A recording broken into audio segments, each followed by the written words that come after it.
जी हाँ दोस्तों, जैसे कि आप सबने पिछले पार्ट में पढ़ा कि वरदान ही निर्धारिता का फादर है और उसने अपनी ही बेटी की बेस्ट फ्रेंड माया से शादी की है। तो चलिए आगे बढ़ते हैं। सही तो कह रही है नीदू, इसमें गलत ही क्या है। सबीर, जो कि कबीर और साक्षी का बेटा है, उसने पीछे से आते हुए वरदान से कहा, और बड़े पापा, अगर आपको शादी करनी ही थी तो इतने साल आपने वेट ही क्यों किया? और अगर अब आपको शादी की ज़रूरत महसूस हो भी गई थी तो फिर माया ही क्यों? सीरियसली बड़े पापा, हमारे सारे फ्रेंड्स हम पर हंसेंगे।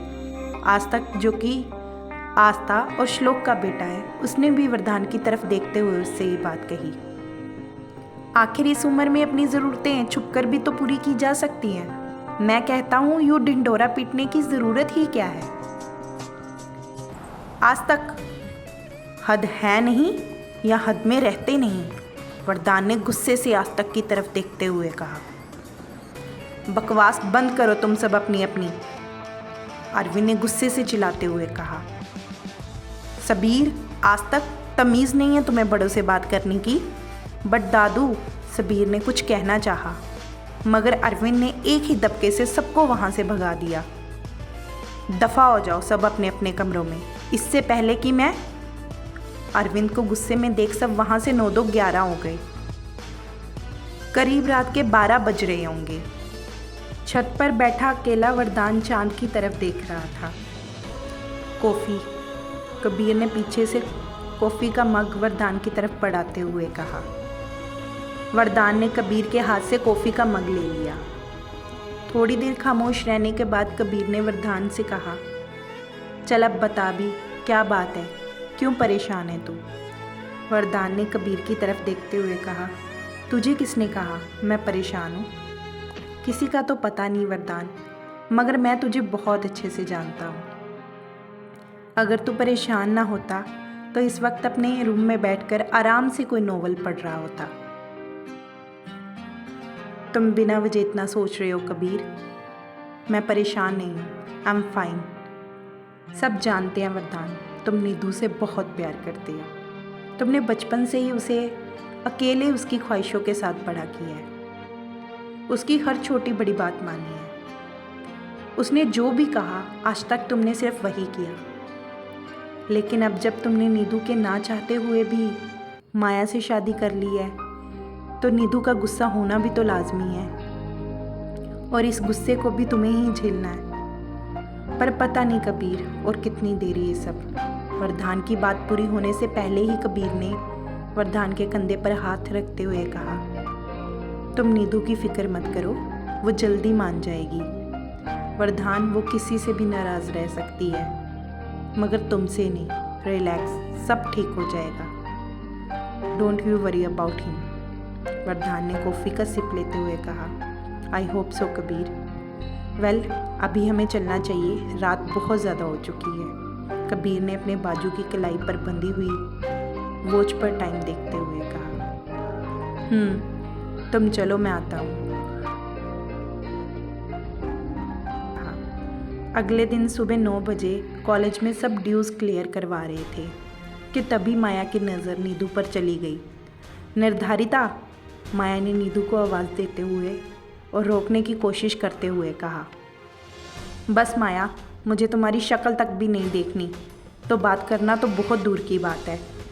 इसीलिए मुझे रोकने की कोशिश मत करो, कोई फ़ायदा नहीं है। माया ने नीदू का हाथ पकड़ उसे रोकते हुए कहा। नीदू यार, एक बार तो एक्सप्लेन करने का मौका तो दे। निर्धारिता ने माया के हाथ को झटकते हुए कहा। मौका? मौका तो तुम्हें मिल ही गया है, सूर्यवंशी खानदान की बहू बनने का और वर्ल्ड टाइकून दी ग्रेट वीराना की वाइफ बनने का। अब और कौन सा मौका चाहिए तुम्हें? नीदू की इस बात से माया की आंखें भर गई थी। तुम्हारा नाराज़ होना जायज़ है नीदू। जायज़? अच्छा हुआ जो तुमने मेरे डैड से शादी कर ली। एटलीस्ट इस नाजायज़ रिश्ते को जायज़ का टैग तो मिल गया। माया ने नीदू को फिर समझाने की कोशिश करते हुए कहा। नीदू, तुम मेरी बात को एक बार एटलीस्ट सुन तो लो। निर्धारिता ने माया को दोनों कंधों से कस के पकड़ते हुए कहा। Now you listen to me very carefully. तुमने मेरे डैड को अपनी इस खूबसूरती के जाल में फंसा तो लिया है, मगर एक बात तुम हमेशा याद रखना कि तुम मेरी मोम की जगह कभी नहीं ले पाओगी। आई बात समझ में? माया ने खींचकर और रोककर निर्धारिता को जवाब दिया, मैं लेना भी नहीं चाहती तुम्हारी मोम की जगह। बस करो माया, अब तुम्हारा ये ड्रामा और बेचारी बनने का नाटक मेरे सामने और नहीं चलेगा। तुम मिडिल क्लास लड़कियां ऐसी ही होती हो। बिल्कुल ठीक कहा था चारू ने। चारू जो कि निर्धारिता की कॉलेज की दोस्त है। तुमने सोचा होगा कहाँ वो तुम्हारा स्मॉल टाउन पठानकोट जो पंजाब स्टेट का एक ज़िला है, और कहाँ ये जन्नत जैसी आलीशान ज़िंदगी। नहीं, यू नो माया, मैंने कभी सोचा नहीं था मेरी अपनी ही बेस्ट फ्रेंड मेरी माँ बनने के सपने देखेगी, और तो और उसे पूरा भी कर लेगी। मगर एक बात हमेशा याद रखना माया, तुम हमेशा मेरे पापा की ज़िंदगी में दूसरी औरत रहोगी। मेरी मम्मा की जगह तुम कभी नहीं ले पाओगी। जानती हो क्यों? क्योंकि वो उनकी पहली पत्नी थी, और इस सच को कोई नहीं बदल सकता, ना तुम ना खुद डैड। मेरे डैड मेरी मम्मा से बहुत प्यार करते थे, तभी तो उन्होंने आज तक कभी किसी से शादी नहीं की। मगर तुमने ना जाने उन पर ऐसा कौन सा जादू कर दिया जो वो मेरी बात तक भी सुनने को तैयार नहीं हुए, और उन्होंने तुमसे शादी कर ली। ओह सॉरी, मैं तो भूल ही गई थी, तुम तो मिस ब्यूटी क्वीन हो ना। तुम्हें देखकर यूनिवर्सिटी के तो क्या, पूरी दुनिया के लड़के आहें भरते हैं। अपने खूबसूरत होने का काफ़ी अच्छा फ़ायदा उठाया है तुमने, मिस माया ठाकुर। ओहो, अगेन सॉरी यार, मैं तो भूल ही जाती हूँ। अब तो तुम मिसिज़ माया वीराना हो ना। मगर एक बात समझ नहीं आई, अगर तुम्हें बिकना ही था तो कहीं और जाकर खुद को बेच लेती, मेरे डैड ही क्यों। बस करो नीतू, अब बस करो। बिना कुछ जाने तुम्हारे जो मन में आया तुम बस बकती ही चली गई। अरे एक बार तो सच जानने की कोशिश की होती तो पता चलता ना कि मैंने खुद को कभी नहीं बेचा, बल्कि तुम्हारे डैड ने मेरी कीमत लगाई है। क्या लगता है तुम्हें ये शादी मैंने किसी लालच में आकर की है? नहीं नीतू, इतनी गिरी हुई नहीं हूँ मैं जो अपनी ही बेस्ट फ्रेंड के डैड से खुशी खुशी शादी कर लूँ। मैंने ये शादी लालच में आकर नहीं, लाचारी में आकर की है। बस एक बार खुद को मेरी जगह रख कर तो देखो, क्या बीती होगी मुझ पर जब मैंने अपने ही सपनों को शादी के उस हवन कुंड में राख कर दिया होगा। मैं तुम्हें ये नहीं बताना चाहती थी, और ना ही मुझे ये सारी बातें बताने की इजाज़त है किसी को, मगर तुम्हारे डैड की सच्चाई भी तो तुम्हारे सामने लाना ज़रूरी है। बक क्या रही हो तुम?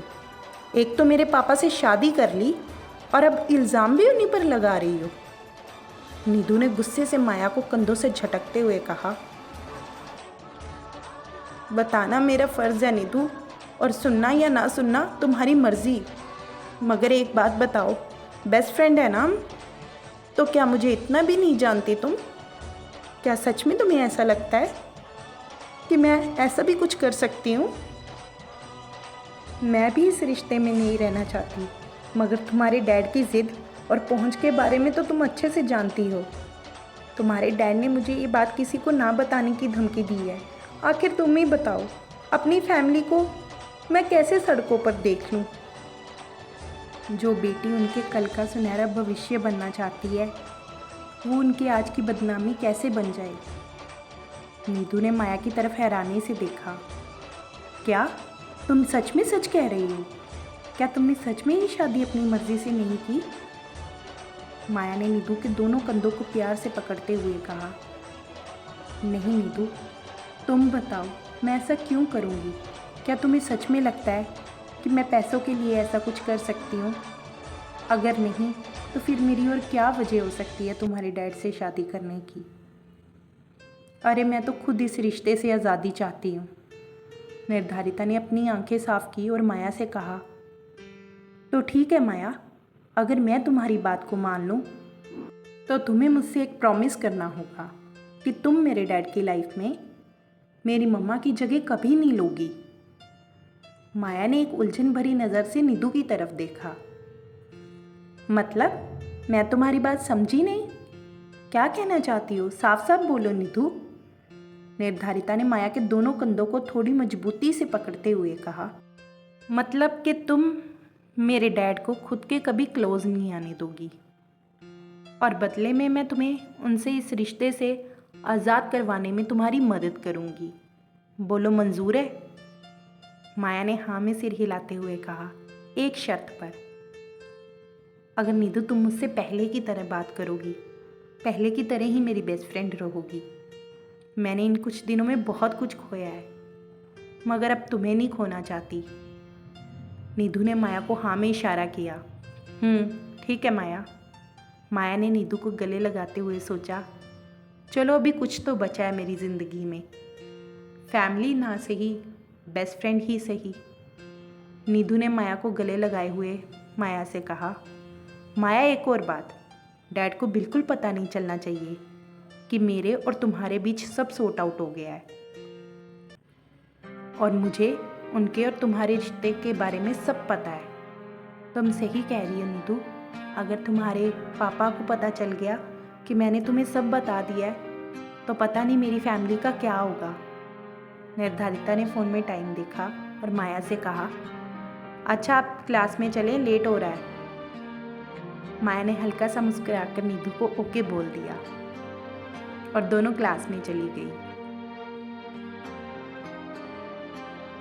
शाम को माया अपने रूम में पूरे बेड पर बुक्स को चारों तरफ फैलाकर पढ़ रही थी। वरदान दरवाज़ा खोलकर जैसे ही अंदर आया तो माया को यूं बेड पर बुक्स फैलाए हुए देखकर थोड़ा सा खींच गया। वरदान ने माया की तरफ देखते हुए कहा, व्हाट इज़ ऑल दिस माया? तुमने पूरे बेड पर बुक्स क्यों फैला रखी हैं? माया ने घूरकर वरदान की तरफ देखते हुए कहा, हाँ तो मेरा एग्ज़ाम है, मैं उसी की तैयारी कर रही हूँ। अब काइंडली मुझे तंग मत करना। ये मेडिकल की स्टडी है, कोई बिजनेस स्ट्रेटेजी नहीं है जिसे मैं लैपटॉप के MS एक्सेल और PPT में रेडी कर लूँगी। वरदान ने अपने ब्लेज़र को सोफे पर रखते हुए कहा, अच्छा, देख के तो ऐसा लग रहा है जैसे किसी बैटलफील्ड में उतरने की तैयारी कर रही हो। माया ने वरदान को पलट जवाब देते हुए कहा, अब तो मेरी पूरी ज़िंदगी ही बैटलफील्ड की तरह गुजरने वाली है। तुम्हारे साथ मेरा हर दिन अब किसी बैटल से कम थोड़े है।